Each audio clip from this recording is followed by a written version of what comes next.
Hey guys, this एलम and welcome back to in my channel. Friend, मैं आज present indefinite tense का question word पढ़ाने जा रहा हूँ। सो गाइस, क्वेश्चन वर्ड मतलब क्या होता है? इसका प्रश्नवाचक शब्द। सो गाइस, इसका डिफिनीशन क्या होगा? सो इसका डिफिनीशन होगा, जिन वाक्यों से प्रश्न पूछे जाते हैं। गाइस, प्रश्न कैसे पूछे जाते हैं? जैसे क्या, कब, कहाँ, क्यों, कैसे, वही प्रश्नवाचक शब्द यानी क्वेश्चन वर्ड कहलाते हैं तथा इसका अंग्रेजी सहायक क्रिया से पहले लिखते हैं। So guys, present indefinite tense का सहायक क्रिया क्या है? Do oblique does. So guys, क्या, कब, कहाँ, क्यों, कैसे का इंग्लिश यहाँ मैं लिखवा चुका हूँ। What, when, where, why, how. Okay guys, उसके बाद सहायक क्रिया लिखते हैं, उसके बाद सब्जेक्ट। गाइज, निगेटिव आएगा तो नॉट लिखिएगा या तो छोड़ दीजिएगा। उसके बाद वी1, उसके बाद क्या होता है? प्लस ऑब्जेक्ट प्लस, उसके बाद क्वेश्चन मार्क और से डालते हैं। ओके गाइज, सो मैं यहाँ पे एग्जाम्पल देकर समझाने जा रहा हूँ ताकि आपको बेहद अच्छे तरीके से समझ आए और आप भी सेंटेंस अच्छे से बना सकें। ओके गाइज, सो गाइज मेरा फर्स्ट एग्जाम्पल है, तुम लोग क्या करते हो। ओके गाइज, सो इसमें हम देखते हैं सबसे पहले कि इसमें क्वेश्चन क्या पूछा है। तो इसमें क्वेश्चन क्या पूछा है? क्या। तो क्या की इंग्लिश सबसे पहले लिखेंगे तो व्हाट, और तुम लोग का सहायक क्रिया हो गया डू। तो व्हाट डू। डू के तुम लोग क्या है? बहुवचन है। बहुवचनकर्ता के साथ सहायक क्रिया डू लगता है। तो व्हाट डू, सब्जेक्ट क्या है? तुम लोग यानी यू। व्हाट डू यू, और क्रिया क्या है?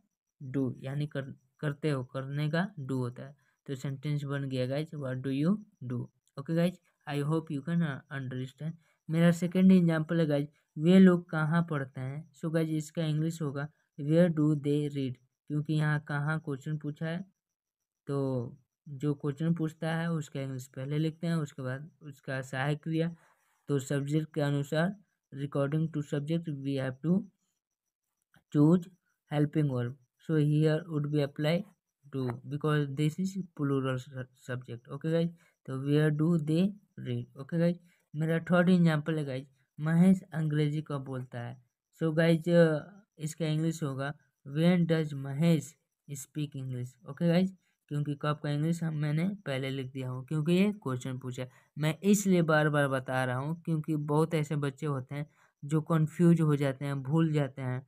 So, if you are beginning learner and you don't know tense, so it is useful for you. Okay guys, वे लोग क्यों नहीं लिखते हैं।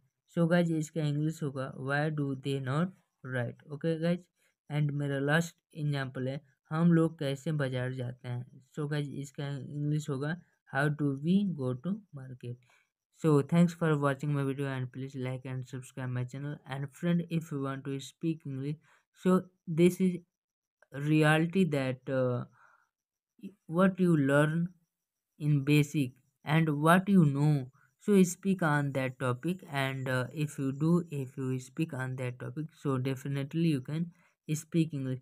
Don't think that if I learn more sentences, more tenses, and more model advanced structure, and when I will know all thing in English, then that time I will start speaking English. So don't do like this. And what you know, so speak on that topic and speak from this moment. So you can definitely improve in your English. Okay, guys. Thank you.